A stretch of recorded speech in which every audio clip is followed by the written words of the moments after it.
Écoutez, je vais vous surprendre, je n'ai jamais été hostile à la peine de mort. Le cambouis, c'est le grand banditisme. Dans ma clause de conscience, je ne défends pas les pédophiles. L'emprisonnement de Nicolas Sarkozy, qu'est-ce que vous en avez pensé?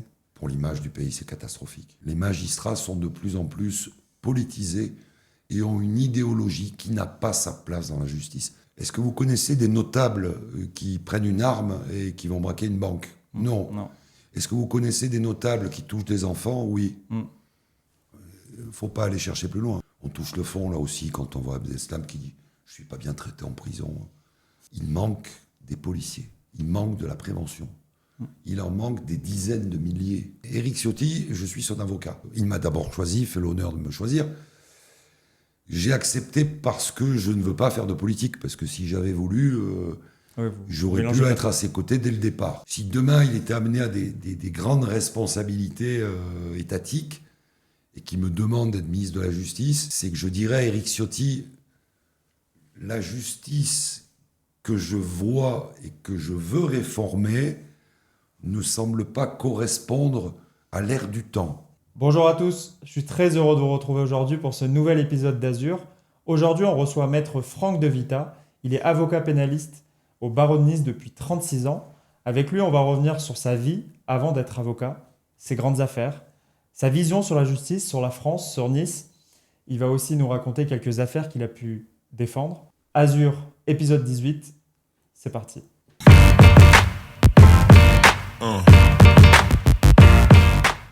Bonjour Maître De Vita. Bonjour David. Merci d'être avec nous aujourd'hui, c'est un réel plaisir. Est-ce que vous pouvez nous dire qui étiez-vous avant d'être avocat, avant d'être Maître De Vita? Alors j'ai eu la chance d'avoir des parents qui m'ont élevé à l'ancienne, c'est-à-dire avec des valeurs, mais aussi de l'amour évidemment, mais beaucoup de sévérité. Et ils ont rapidement compris, parce qu'ils n'avaient pas fait d'études, qu'il fallait que leurs enfants en fassent, et que c'était le seul moyen d'avoir un ascenseur social. Donc j'ai été un très bon élève jusqu'en seconde. Après j'ai fait une petite crise d'adolescence tardive, avec quelques ratés, etc. Ça a été assez bref. Mais ce qu'il y a d'important pour ce qui vous intéresse, c'est que je ne sais pas pourquoi, mais j'avais 10 ans et mon père était passionné de sport automobile et d'automobile tout court. Et donc je disais à 10 ans, je serai pilote de Formule 1 ou avocat. Ok, c'était deux choix possibles dans votre vie. C'était ce que je pensais à 10 ans, ce qui est quand même, je trouve, un peu tôt. Et alors là, mon père il m'a tout de suite fait comprendre que c'était un sport de riche, qu'il allait sûrement pas financer, d'abord parce qu'il n'avait pas les moyens de cet univers, et qu'en plus, c'était pas comme ça que la vie se passait. Donc partant de là,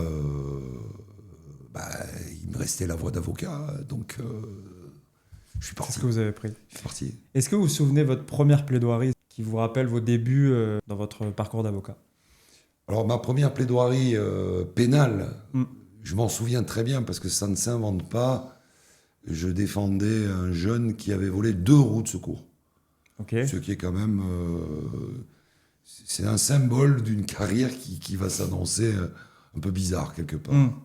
Et vous étiez à ce moment-là commis d'office ou c'est vous où on est venu vous voir C'est pour choisir une très bonne question. C'est une des très rares affaires où j'ai été commis d'office. D'accord. Et ensuite, on est venu... Ensuite, j'ai essayé de refuser les commissions d'office parce que les clients étaient encore moins respectueux que lorsqu'ils paient. C'est paradoxal, mais c'est comme ça. Et à quel moment vous êtes dit, ce métier, il est pour moi? Alors, je me suis dit, de toute façon, quand à 10 ans, on dit qu'on va être pilote de Formule 1 ou avocat, ça ne peut pas être avocat d'affaires. Ça ne peut pas être avocat de divorce, hein. C'est forcément pénaliste, parce qu'on regarde la télé et qu'on voit... on parle d'un avocat à la télé, en tout cas à l'époque, c'est un avocat qui plaide des grosses affaires criminelles. Donc pour moi, avocat, c'était pénaliste. Donc tout de suite, je suis parti bille en tête d'être un pénaliste, étant entendu qu'au départ, puisqu'on part de zéro, on fait quand même d'autres choses, du droit civil, du droit commercial, etc. Si vous voulez, on va faire un petit zoom sur les grandes affaires que vous avez pu connaître à travers votre parcours. Est-ce que déjà, une question peut-être bête, mais est-ce que vous avez déjà refusé une affaire? Ah oui. Pourquoi? Parce qu'il existe chez les avocats ce qu'on appelle une clause de conscience. Ok. Alors, il y a deux écoles d'avocats. Il y a la première école qui dit qu'un avocat doit défendre tout le monde, toutes les causes. Et la deuxième école qui dit non, non, non, non, on a une clause de conscience. Et comme on ne se sent pas capable de bien les défendre, ou parce qu'on va mal les défendre, parce que la cause ne nous plaît pas, on fait jouer la clause de conscience. Donc j'ai refusé beaucoup, beaucoup d'affaires. D'accord. Et est-ce que vous avez une affaire qui vous a le plus marqué? Alors j'ai fait de très, très belles affaires, très, très médiatiques. Je ne peux pas en sortir une du lot. Et s'il y a un top 3 à donner Top 3, des affaires. évidemment, top 3, c'est le bijoutier de Nice, qui a été une des plus grosses affaires nationales. Ça a été l'assassinat du lord anglais, Shaftesbury. Et ça a été la Tour Odéon. Donc ça, c'est Les grosses affaires qui vous ont fait connaître au final ou vous aviez Non, déjà votre réseau? Non, c'était déjà... j'y reviendrai un peu plus tard. C'était déjà la notoriété qui me permettait d'être désigné dans ce type de dossier avec un parcours initial qui n'était pas ce genre de dossier. D'accord. Et il y a eu aussi, je l'oublie bien sûr, l'assassinat d'Hélène Pastor, À Nice. où j'étais partie civile, assassinat à Nice et procès à la cour d'assises des Bouches-du-Rhône. Et justement, est-ce qu'il y a certaines affaires qui vous hantent où elles sont terminées, elles ont été jugées, et des fois vous y repensez et ça vous... Alors ça il y a vous une touche affaire encore en particulier qui me hante parce qu'elle était particulièrement stressante et pénible. C'est l'affaire Sordi, ce qui s'appelait l'affaire Sordi. En quoi consistait-elle? Le général, son surnom c'était le général, pour l'assassinat de Philippe Di Cristo. Pourquoi? Parce que j'étais le conseil de Philippe Di Cristo les précédentes années et 7 à 8 mois avant, il s'était fait arrêter avec une grosse quantité de stupéfiants et il était parti pour un très long voyage en prison. Simplement, il y avait une nullité de procédure flagrante. J'ai prêté serment, donc je l'ai soulevé et Philippe Di Cristo était libéré au bout de 4 mois. Ok. Et déjà, ça m'a posé un problème de conscience parce que je me dis, si je ne soulève pas cette nullité, il était parti pour 10 ans, eh ben, il ne se fait pas assassiner 6 mois plus tard. Eh oui. C'est le premier point. Le deuxième point, c'est que mon client, Jacques Sordi, dit le général, clamait son innocence, qui disait ne pas connaître cet homme, ce qui était établi, ce qui était vrai. Il ne l'avait jamais vu. Mais la veuve de Philippe Di Cristo m'en voulait beaucoup d'avoir accepté la défense du prétendu, à ce moment-là, assassin de son mari. Et ensuite, il y avait un policier qui avait essayé de m'infiltrer dans ce dossier, qui était un très bon policier, mais malheureusement borderline. Et il avait fait des choses véritablement blâmables. Ce qui fait que tout ça a créé une espèce d'ambiance. Et sur un procès de 15 jours, c'était assez pénible. Parce qu'il y avait des choses qui me concernaient, qui revenaient En plus de l'affaire. en plus du dossier criminel lui-même. Et comment on défend une personne qui est déjà, on va dire, condamnée par l'opinion publique? Je pense à des grandes affaires qu'on a pu voir au niveau national. Comment on se place pour être le plus objectif possible? Alors évidemment, lorsque vous avez l'opinion publique contre vous, vous partez avec un sacré handicap. Eh oui. Je connais bien le problème, puisque au départ, j'ai fait, je pense, comme les vrais pénalistes, j'ai envoyé les mains dans le cambouis. C'est-à-dire? Le cambouis, c'est le grand banditisme. Justement, Ce sont les non. dossiers les plus durs qu'un avocat peut avoir. Parce que, en plus de l'opinion publique, le mis en examen ou le prévenu, enfin le mis en cause, est condamné d'avance par la justice, par la police, par les enquêteurs. Et donc, lui, il a un régime particulier. C'est-à-dire que c'est beaucoup plus compliqué à trouver une stratégie de défense. C'est beaucoup plus compliqué d'obtenir le résultat que le client souhaite. Ouais, logique. Et justement, qu'est-ce qui vous a le plus touché dans le grand banditisme? En tout cas, qu'est-ce qui vous a le plus choqué? Parce que je pense que même en tant qu'avocat pénaliste, on reste choqué de certaines choses. Alors bon, moi, dans ma clause de conscience, Et je le répète, je pars de zéro. Je vise ma plaque. Je ne suis pas fils d'avocat, fils de magistrat. Je suis pas. Vous faites votre propre Je réseau. pars de zéro. Et dans ma clause de conscience, je ne défends pas les pédophiles. Et je ne défends pas, sauf exception, persuadé de leur innocence, les violeurs. Donc quand on part de zéro, qu'on n'a pas de notoriété, et qu'on refuse les mœurs, il reste quoi? Il reste le banditisme. Donc ça n'a pas été un choix compliqué. C'est un choix qui s'est imposé de lui-même. Ce qu'on apprend dans le grand banditisme, d'abord, c'est que c'est très compliqué parce que le magistrat ne vous aime pas. L'enquêteur, le policier, le gendarme ne vous aime pas. Le client est particulièrement exigeant. Il considère que c'est un honneur de le défendre et qu'il vous a fait un honneur de vous avoir désigné, en vous rappelant sans cesse qu'il y a des tas de confrères qui aimeraient être à votre place. Et aussi parce que, contrairement à ce que croient les gens, il ne paie pas bien. Il paie le prix. Il y a une espèce de prix catalogue. Et tout ça fait que quand on a fait du grand banditisme, on peut tout faire. Justement, concernant la tarification et le paiement, comment se passe une affaire qui se termine, qui est jugée, vous avez gagné votre affaire. Est-ce que vous avez déjà eu affaire à des clients qui du coup partent sans payer, j'ai envie de vous dire, ou qui en tout cas vous fait tourner en bourrique et qui du coup vous énervent? Je ne vais pas vous surprendre, évidemment. Ça fait partie du lot. Alors quand on est jeune, on se fait avoir.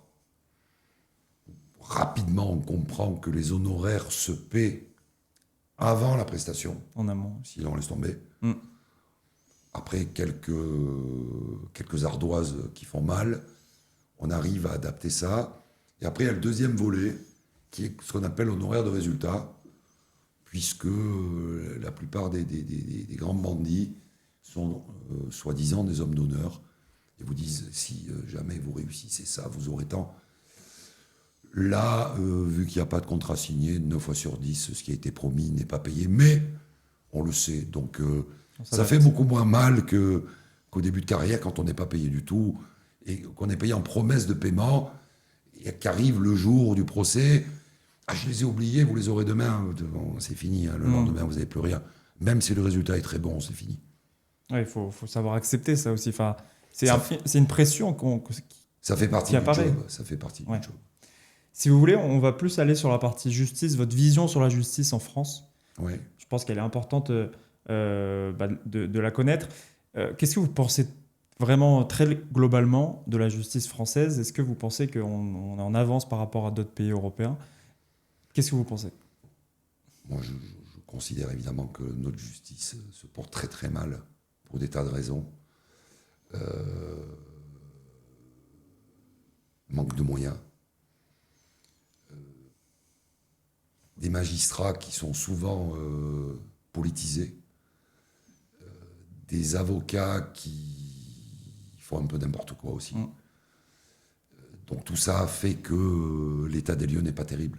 Je me permets de faire le pont sur une affaire qu'on a connue ces derniers mois, notamment celle de Nicolas Sarkozy, l'emprisonnement de Nicolas Sarkozy. Qu'est-ce que vous en avez pensé? Pour l'image du pays, c'est catastrophique. Pourquoi? Qu'un ancien président de la République aille en détention, c'est quand même pas une belle image qu'on donne de notre pays et de nos plus grands dirigeants. Donc l'image est terrible. Je ne dis pas, attention. Vous ne jugez pas l'affaire, vous jugez l'image que ça a donné. Ah oui, l'image que ça donne. Et est-ce que vous pensez que plus on va avancer là dans les années, plus on va avoir un peu cet effet boomerang de la part de certains partis politiques qui aimeraient derrière rendre un peu la monnaie de la pièce à des personnes qu'ils n'aimaient pas? Ou est-ce que vous pensez qu'on va aller dans ces affaires-là, ou est-ce que vous pensez qu'au final la justice va reprendre un peu le droit sur l'opinion publique? Inéluctablement, c'est le début d'une série. Le président de la République, c'était la première fois. Après, il y avait des hommes politiques qui sont allés en prison. Oui, c'était pas le premier. Mais oui, ça va suivre. Je vous le disais, les magistrats sont de plus en plus politisés et ont une idéologie qui n'a pas sa place dans la justice. Et ça, c'est Et je ne comprends pas que l'on puisse... Moi, personnellement, j'ai des idées politiques qui ne regardent personne. Que vous ne mettez Mais pas en avant lorsque vous... strictement personne. Je suis avocat, je suis auxiliaire de justice, je suis là pour contribuer à ce qu'une bonne justice soit rendue. Les magistrats devraient se l'infliger. Je ne comprends pas pourquoi il existe des syndicats dans la magistrature. C'est pour moi une anomalie, une aberration. Les magistrats sont et se considèrent comme l'élite de la nation. L'élite de la nation n'a pas besoin de syndicats.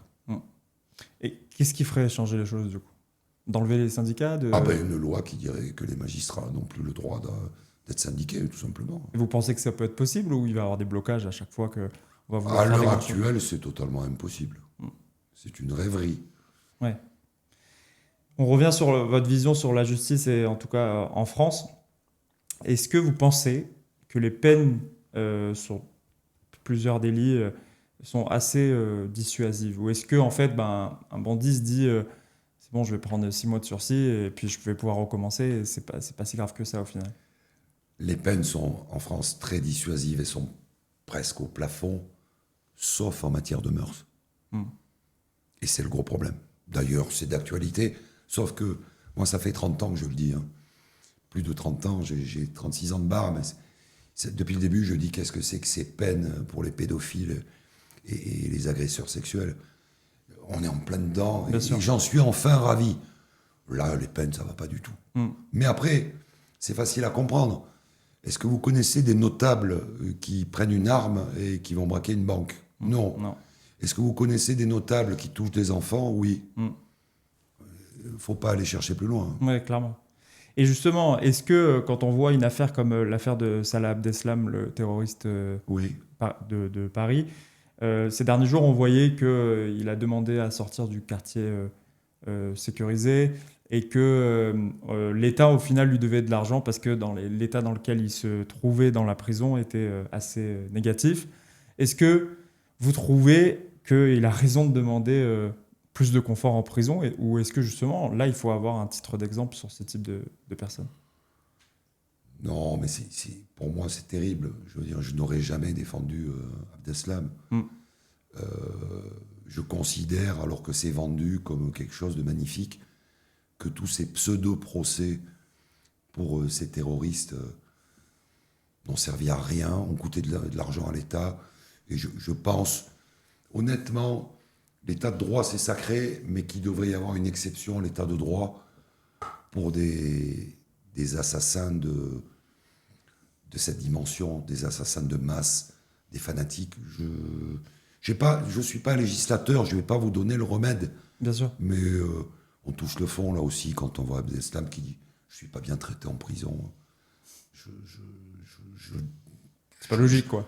Ouais, puis je me demande pourquoi il est vivant. J'ose vous le dire. Justement, je vous fais encore le pont sur ce type de questions. Est-ce que vous pensez que pour des terroristes, pour des violeurs d'enfants ou des violeurs tout court, il faudrait remettre en place la peine de mort? Écoutez, je vais vous surprendre, je n'ai jamais été hostile à la peine de mort. Je considère que dans une pyramide de sanctions, il doit y avoir la sanction suprême. Alors évidemment, je ne vais pas plaire à tout le monde, et surtout pas à mes confrères, mais j'ai jamais été contre la peine de mort, je ne le serai jamais. Et vous pensez qu'un jour, on va pouvoir la remettre en place en France ou c'est peine perdue? Il y a une espèce de carcan par le droit européen et international qui fait que ça va être très très compliqué. Je ne pense pas que ce soit la volonté de nos dirigeants. Après, il me semble que le peuple y serait plutôt favorable, mais bon... Oui, c'est ce qu'on entend à travers... Voilà, mais moi je vous disais, je ne suis pas législateur et je ne ferai pas de politique. Ok. Est-ce que, au niveau de la présomption d'innocence, pensez-vous qu'elle est encore respectée? Je pense à l'affaire de Patrick Bruel, où son affaire n'est pas du tout encore jugée, et au final, l'opinion publique a déjà jugé l'affaire à travers les réseaux sociaux, à travers les médias. Comment on fait pour faire respecter cette présomption d'innocence? Alors, la présomption d'innocence, c'est quelque chose qui n'existe pas dans le grand banditisme. Mais pas du tout. Non. Donc, dans les mœurs dans lesquelles je n'interviens pas, sauf lorsque je suis persuadé qu'un homme n'a pas violé, je fais une petite entorse sur la pédophilie jamais. Au départ, elle existe pour eux. Le problème là de Patrick Bruel et d'autres, c'est qu'il y a une folie médiatique qui fait qu'effectivement, même pour ceux qui d'habitude en bénéficient, là, elle est un petit peu altérée.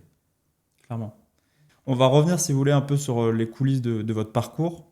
Est-ce que vous pouvez nous raconter votre plus grande victoire? Écoutez, j'ai eu beaucoup de grandes victoires sans prétention. Donc en sortir une du lot, j'ai eu beaucoup de nullités de procédure, dont une qui a fait beaucoup de bruit, et notamment qui avait énervé Nicolas Sarkozy, alors ministre de l'Intérieur. C'était laquelle? C'était l'affaire Maldera à la GIRS de Lyon, où avec un confrère, on avait fait annuler toute la procédure.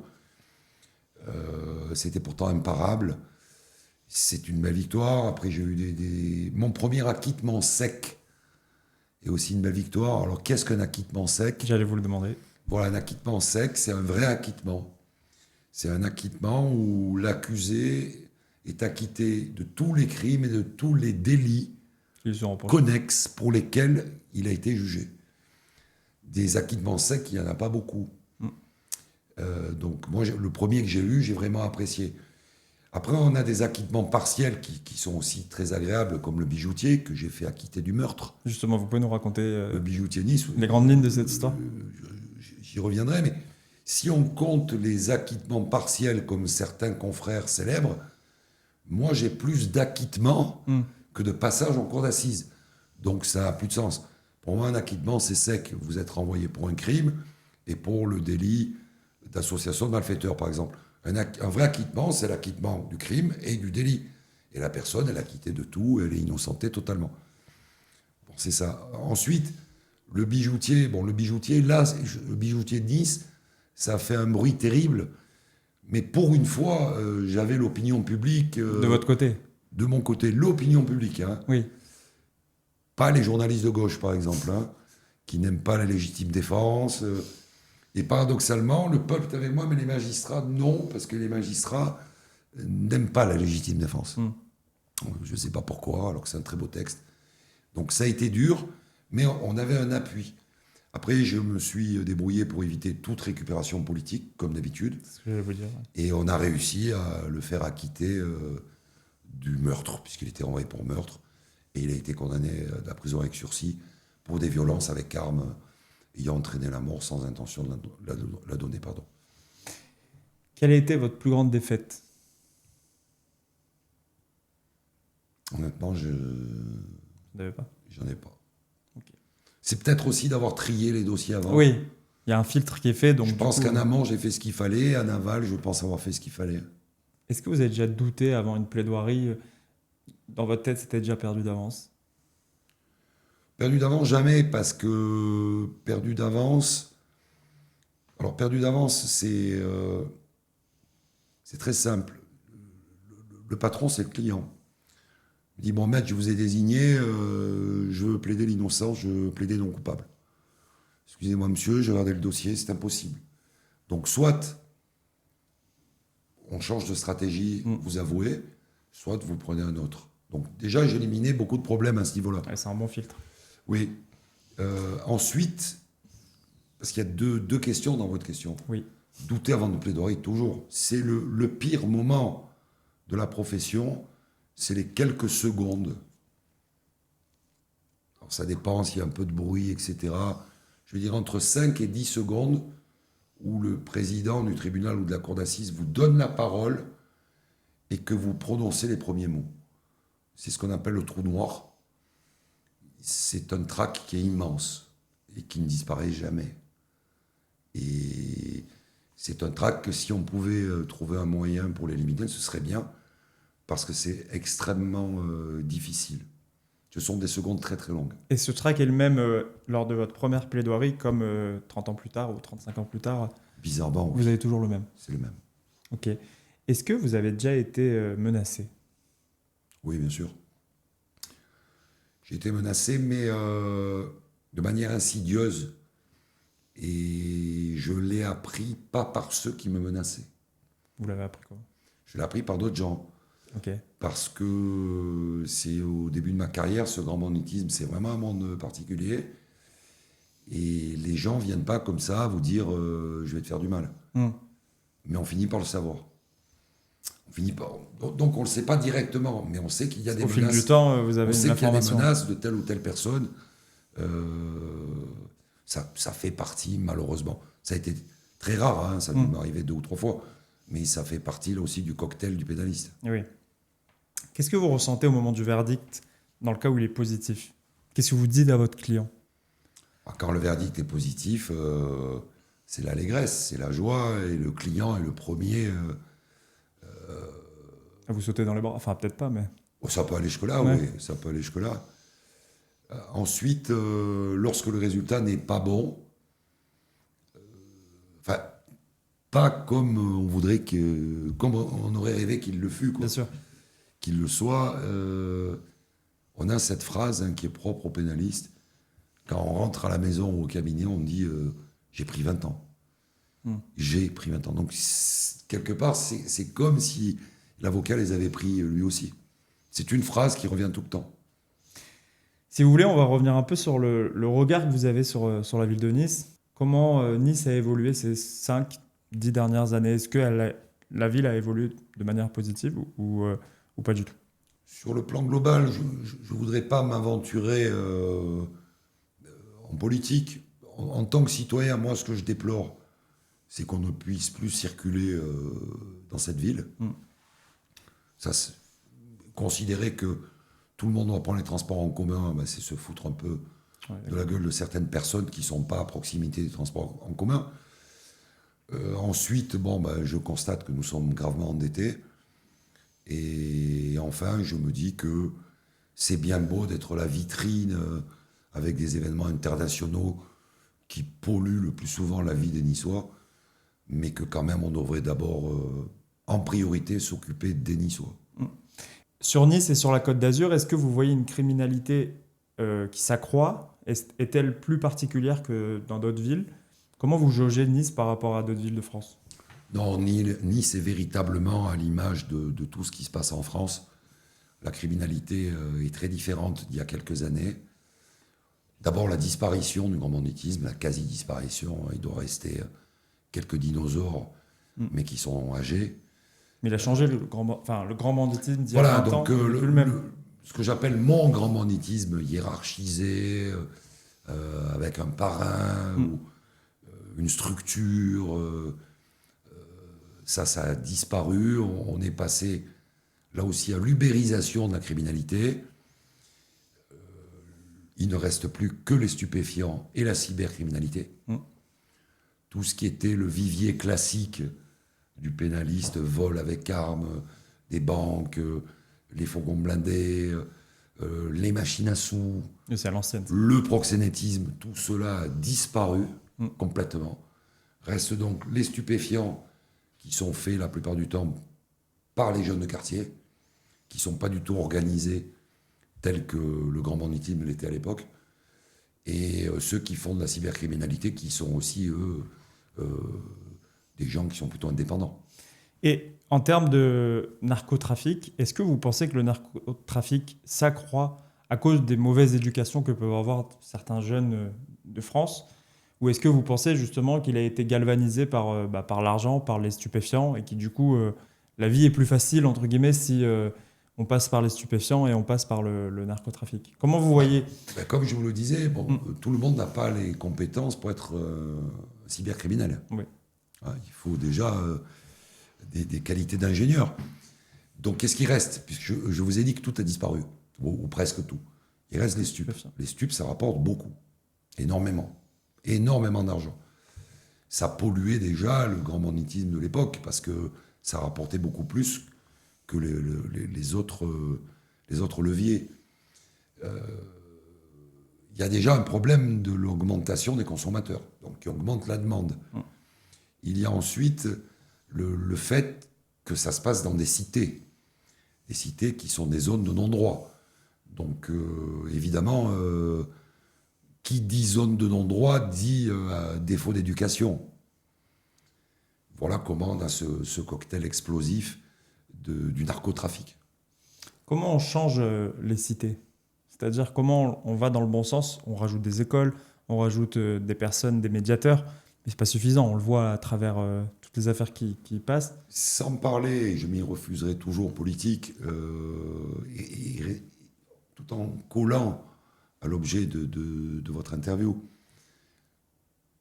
il manque des policiers, il manque de la prévention, il en manque des dizaines de milliers. Le réflexe, c'est de dire « Ah, la justice ne fait pas son travail, les magistrats sont laxistes. » Les magistrats, hors les mœurs, ne sont pas du tout laxistes, mais pas du tout. Simplement, la prévention, c'est sacré. Il n'y en a plus, il n'y en a pas assez. Il n'y en a pas assez. Il n'y en a pas assez. L'ancien président que vous avez évoqué tout à l'heure, il a supprimé combien de milliers de policiers et de gendarmes? Mais on a vu... C'est un non-sens complet. Bien sûr. Vous prenez un exemple comme New York. Il y a 30 ans, c'était un coupe-gorge, je crois qu'il y avait un crime toutes les 7 secondes. Puis il y a un maire qui est venu, qui a multiplié par 50, par 100 ou par 1000 le nombre de policiers dans les rues de New York. Et ils sont arrivés à une criminalité à taux zéro. Donc il y a quand même des solutions qui fonctionnent. Bien sûr. Et jamais on préfère taper sur la mansuétude des juges. C'est un non-sens. Mais on entend de plus en plus, de la part de plusieurs citoyens, nous disent qu'au final, il faut mettre l'armée dans les cités. Est-ce que vous pensez que c'est une bonne idée ou pas du tout? Là aussi, c'est un problème législatif. Moi, je dis simplement qu'il manque des forces de l'ordre. Tel qu'il soit, il en quelles qu'elles soient, vous les mettez, c'est un moyen pour empêcher les trafics. Après, personnellement, et par choix de carrière, moi, j'ai arrêté le grand banditisme, sauf exception, il y a plus de 10 ans, pour des tas de raisons, et notamment aussi, première raison, parce que c'est épuisant, je vous l'ai dit. Oui, bien sûr. Vous avez tout le monde contre vous. Alors que la société parallèle de l'époque, il n'y avait pas de dommages collatéraux. Ils réglaient leurs comptes entre eux, mais vous n'aviez pas une étudiante en train de réviser qui prend une balle perdue. Ouais, à la maison. Et voilà. Donc, j'étais fatigué, et en même temps, je voyais l'évolution. Et puis en même temps, je prenais de l'âge. Donc j'ai dit, j'arrête. J'ai une notoriété qui me permet maintenant de choisir, de faire des très belles affaires hors grand banditisme. Prenons-les et laissons tomber. Et donc, je n'ai jamais défendu un narcotrafiquant. Et je n'en défendrai jamais. Je n'ai rien contre eux, mais c'est une décision que j'avais prise avant leur émergence, au tout début de leur arrivée. Ça ne changera pas. Je ne vais pas me remettre dans le grand banditisme. Je n'en ai pas envie. Et si j'en avais envie, le narcotrafic, à mon âge, non, ça ne me dit rien du tout. Si je vous demande un top 3 des plus grands dangers pour notre société, ça serait lesquels? Moi, je vais rester collé sur le plan de la justice. On a déjà les 3 grands dangers, on les a déjà. Manque de moyens, qui entraînent des délais de jugement qui font peur, qui entraînent des absences de poursuites qui sont là aussi effrayants, et une évolution aussi de la société qui est très inquiétante. C'est-à-dire qu'on banalise véritablement la délinquance à un point, puisqu'on parle de sauvageons, de turbulents. Alors, quand vous brûlez des voitures, vous cassez des vitrines, vous pillez une ville, excusez-moi, mais c'est pas de l'ensauvagement. Voilà, c'est le mot que je cherchais. L'ensauvagement de la société. Bon. S'il l'appelle comme ça, moi j'appelle autrement, oui, c'est un des 3 grands dangers de la justice, oui. Effectivement. Est-ce que du coup, la question là, elle va de soi, mais je connais déjà votre réponse, est-ce que vous êtes optimiste pour les prochaines générations, pour les 2 prochaines générations? Pas du tout. Par rapport à ce que vous venez de dire? Absolument. Absolument, absolument. La justice va très très mal. Il y a une baisse générale, magistrats, avocats, de compétences générales, qui est liée à des tas de choses, mais aussi on a désacralisé un peu la profession d'avocat, les magistrats sont de plus en plus politisés, tout ça. Je ne suis pas du tout optimiste, non, pas du tout. Et justement, est-ce que vous aimeriez être dans l'action publique? J'ai encore déjà votre réponse, mais j'essaie de creuser. On va faire un peu de la politique fiction, si vous le voulez bien. Imaginons Éric Ciotti, Ouais. fait déjà un rassemblement le 5 septembre prochain. Mmh. Peut-être, oui ou non, pour prévoir sa participation à l'élection présidentielle. Imaginons, il vous appelle à ses côtés pour changer un peu la justice. Est-ce que vous y allez ou pas? Alors bon, votre question, elle est là aussi à trois ou quatre têtes, hein. On va les prendre dans l'ordre. Éric Ciotti, je suis son avocat. J'ai choisi de l'être. Il m'a d'abord choisi, fait l'honneur de me choisir. J'ai accepté parce que je ne veux pas faire de politique, parce que si j'avais voulu, Ouais, j'aurais mélangez pu pas être tout. à ses côtés dès le départ. Donc je suis son avocat, tout ce que je lui dis est soumis au secret professionnel, tout ce qu'il me dit est soumis au secret professionnel. Donc ça, c'est ma place vis-à-vis d'Éric Ciotti. Si demain il était amené à des grandes responsabilités étatiques et qu'il me demande d'être ministre de la Justice, je ne voudrais pas dire des choses qui me seraient plus tard reprochées. D'abord, je n'y crois pas, pour plusieurs raisons. La première, c'est que je dirais à Éric Ciotti, la justice que je vois et que je veux réformer ne semble pas correspondre à l'ère du temps. Hmm. C'est-à-dire que je serais plutôt sur la présomption d'innocence et la disparition de lois iniques qui sont en vigueur, telles que le référé détention du procureur, telles que ces scandaleuses lois Perben, appelées Perben, mais dont on sait que le père était Sarkozy, ministre de l'Intérieur, sont des lois qui ont 20 ans, Qui ont fait leur temps. oui, mais qui constituent un retour en arrière de 30 ans sur l'évolution d'une justice qu'on souhaite consacrer la liberté. En tout cas, c'est ma vision de la justice. Bien sûr. Donc, si demain arrivait cette chose improbable, je dirais oui, Éric Ciotti, à condition que j'ai les mains libres et voilà ce que je compte faire. Et je pense qu'il me dirait, s'il me fait toujours confiance, reste mon avocat, c'est très bien comme ça. Ok, moi c'est dit, c'était le moment politique fiction. Quel conseil vous donnerez à un jeune avocat qui vient de commencer, un avocat pénaliste? Déjà, je le plains, Hmm. parce que des beaux dossiers, il y en a de moins en moins, pour plusieurs raisons. D'abord, parce par rapport à ce qu'on vient d'évoquer, Bien sûr. mais en général. Ensuite, dans ces scandaleuses lois Perben, on a créé les JIRS, juridiction interrégionale spécialisée. Par grande ville. Moi qui ai toujours été un Indien, c'est-à-dire que j'ai jamais voulu, en dehors de ma présence au palais obligatoire pour mes procès, je n'ai jamais voulu me mettre dans le moule des avocats, les fréquenter dans ma vie privée, être membre du Conseil de l'ordre, être bâtonnier, tout ça. Non, je suis un Indien, j'aime bien être un Indien. Voilà. Quel conseil donneriez-vous à un jeune avocat qui commence? D'abord, je le plains par rapport à tout ce qu'on vient d'évoquer. Je le plains aussi parce qu'il n'y a plus de beaux dossiers. Je le plains parce que ces beaux dossiers qui ont disparu, on a oublié un point qui les a fait disparaître de la ville de Nice. C'est la création par les sinistres lois Perben des JIRS, qui fait que vous avez un client habituel qui se fait arrêter à Nice. Il est en garde à vue à Nice, il va faire appel à vous, avocat niçois. Puis, il va comparaître devant un juge d'instruction ou un tribunal de la JIRS de Marseille. Et quand il va être en détention là-bas, au Baumette ou à Luynes, dans la cour, il ne va pas entendre le nom de son avocat niçois. Il va entendre le nom d'un avocat marseillais ou aixois. Et évidemment, il va abandonner son avocat niçois et il va prendre celui-là. C'est ce qui se passe depuis 20 ans, depuis le loi Perben. Ce qui fait que les avocats niçois ont perdu, avec cette loi, une quantité de chiffre d'affaires abominable qui est venue se greffer sur l'évolution de la société. Donc je lui dirais bon courage. Comment c'est dit?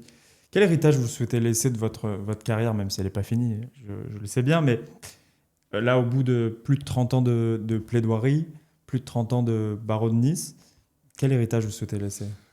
36e année de bar, ce que je retiens, c'est que et j'ai toujours la passion du résultat, que si le terme avocat résultat me convient à merveille, enfin, c'est celui que j'aime le plus. Bien sûr. J'ai eu une quantité de résultats excellents, et surtout, en rentrant après une affaire, me dire il était impossible de faire mieux. Lorsque mon client était condamné, mettons à 8 ans, je me disais de toute façon, personne n'aurait pu avoir 7. Et je me consolais comme ça, même si j'étais persuadé que ça valait moins. Voilà. Donc c'est l'héritage que vous souhaitez. L'héritage, oui, si je peux laisser un héritage, c'est de dire ayez le culte du résultat comme je l'ai eu. D'accord. Je vais vous poser 5 questions, après on passera au photocall. 5 questions assez rapides, avec, si vous pouvez répondre en 2 ou 3 mots, grand maximum. Quel est d'après vous le plus grand avocat français? Franchement, je ne vois pas. Ok. L'affaire que vous aurez rêvé de plaider? Alors, j'aurais rêvé de plaider une affaire, une belle affaire, donc pas de mœurs, où l'accusé encourt la peine de mort. Je pense que, et ce sera le regret de ma carrière, le vrai regret, de ne pas avoir connu cette adrénaline, de sauver la tête d'un homme. Je pense qu'il m'aura manqué quelque chose. Malheureusement, je suis né trop tard. Ah oui. Une personne que vous aimeriez défendre un jour? J'aurais aimé défendre Ayrton Senna, mais Pourquoi? parce que c'était mon idole. Mais bon, Dieu en a décidé autrement. Et puis de toute façon, si Dieu n'avait pas décidé autrement, je ne pense pas qu'il ait eu affaire à un avocat pénaliste français niçois, quoi. Le mot qui résume le mieux votre carrière? Résultat, je pense. Résultat, passion aussi. Ok. Je me suis toujours beaucoup investi. Ça a été même mauvais pour ma santé mentale. Si je prends un dossier, je m'investis Vous allez complètement. jusqu'au bout. Ouais, je vais jusqu'au bout. Et justement, si vous avez une seule journée à revivre sur le plan d'avocat, laquelle choisiriez-vous? Le jour où j'ai prêté serment, il y a 36 ans, quand j'ai mis la robe. C'est là où. C'est l'instant magique quand on enfile cette espèce d'apparat de corbeau. C'est un grand moment. Avec vos parents qui sont devant. Oui, c'est la fierté C'est la fierté. qui se met en avant. On va passer au photocall. Le photocall, c'est... Là, je vous ai posé des questions durant tout l'interview. Maintenant, c'est à vous de poser des questions aux personnes que je vous montre en photo. Quelles questions poseriez-vous à Gérald Darmanin? Comment peut-on passer du ministère de l'Intérieur au ministère de la Justice? Alors, le rêve, c'est de concilier sécurité et liberté. Mais le technicien de la sécurité, ça ne peut pas être le technicien de la liberté. Quelle question poseriez-vous à Marine Le Pen?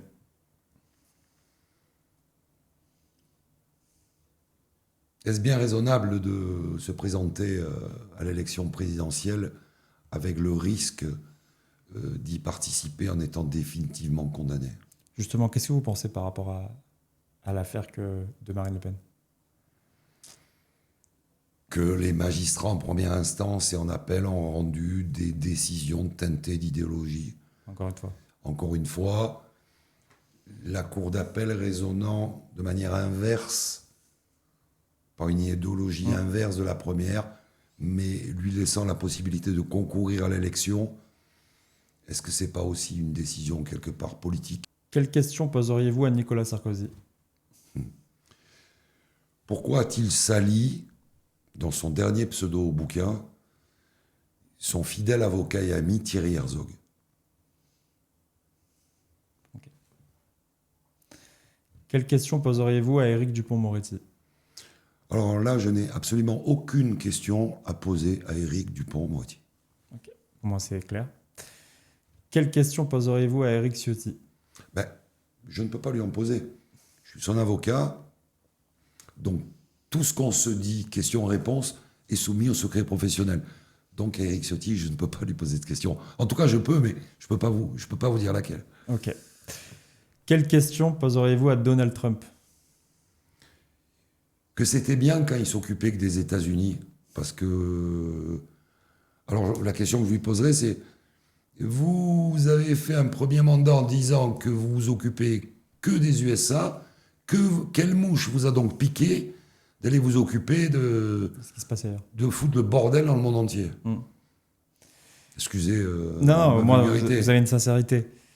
On sort un peu du monde politique. Quelle question poseriez-vous à vos parents?